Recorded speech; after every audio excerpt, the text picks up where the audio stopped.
People's party वफ़ाक़ में हुकूमत ठाहींदी त सॼे मुल्क में अवामी भलाई वारा मनसूबा आणींदी। महांगाई जे दौर में असां पघारदार तबके खे बि रिलीफ ॾींदासीं।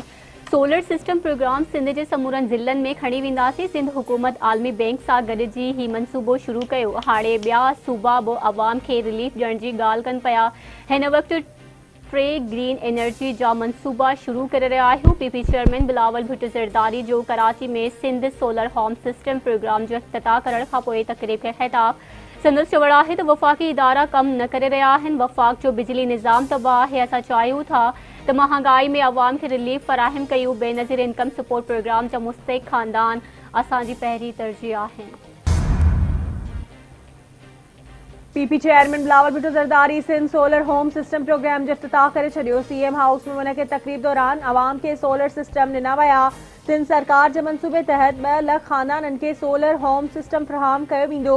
पहिरें मरहले में सिंध जे 50,000 ख़ानदाननि खे सोलर सिस्टम ॾिनो वेंदो। सिंध जे हर ज़िले में 6,665 ख़ानदाननि खे सोलर सिस्टम ॾिना वेंदा। प्रोग्राम जी मजमूई लागत $32 मिलियन आहे।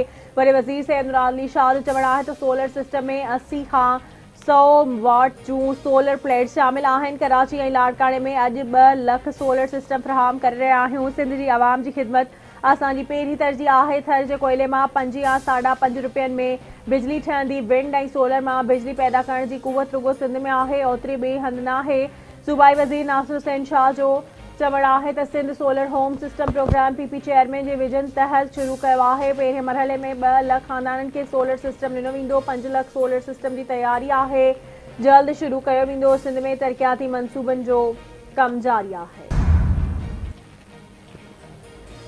वज़ीर आज़म शहबाज शरीफ की सदारत हेठ कोयटा में नेशनल एक्शन प्लान की सूबाई एपिक्स कमेटी जो इजलास। वफ़ाक़ी घरू वज़ीर, बचाव वारो वज़ीर, आर्मी चीफ, बलूचिस्तान जो वॾो वज़ीर ऐं ॻुझनि इदारनि जे सरबराहनि समेत सूबाई वज़ीरनि जी शिरकत। वज़ीर आज़म बलूचिस्तान में दहशतगर्दी के वाक़िअनि की मज़म्मत कंदे चयो आहे त 2018 खां पोइ दहशतगर्दी ॿीहर कर खणी रही आहे। बलूचिस्तान की तरक्की ऐं ख़ुशहाली के रस्ते में ईंदड़ समूरियूं रंडकूं ख़त्म कंदासीं ऐं दहशतगर्दी जो ख़ात्मो आणींदासीं। शहीदनि जो रत ज़ाया न थींदो। फ़ौज जी मदद सां दहशतगर्दी जो खात्मो आंदो वेंदो।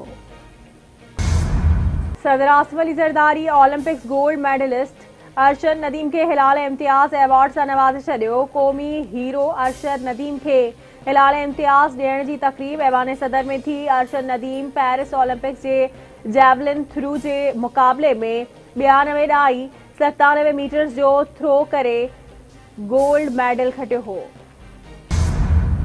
पाकिस्तान जो पाबंदी मढ़ल तंजीम TTP सां ॻाल्हियुनि जो को मनसूबो नाहे। केतिराई भेरा अफ़गान सरज़मीन जे पाकिस्तान ख़िलाफ़ इस्तेमाल थियण जो मामलो उथारियो आहे। पाकिस्तान अफ़गानिस्तान खे दहशतगर्दी ते इंटेलिजेंस ॼाण बि फ़राहम कई, पर पाकिस्तान ऐं अफ़गानिस्तान विच में दहशतगर्दी जे इंटेलिजेंस शेयरिंग बाबति मालूमात जारी था करे सघूं। परॾेही खाते जी तर्जुमान मुमताज़ ज़ेरा बलूच जी हफ़्तेवार ब्रीफिंग संदसि चवणु आहे त पाकिस्तान हुकूमत पंहिंजे शहरियुनि जे तहफ़्फ़ुज़ बाबति पुरज़म आहे। आसिफ मर्चेंट के हवाले से अमेरिकी इंतजामिया तरफा ॼाण जा मुंतज़िर आहियूं।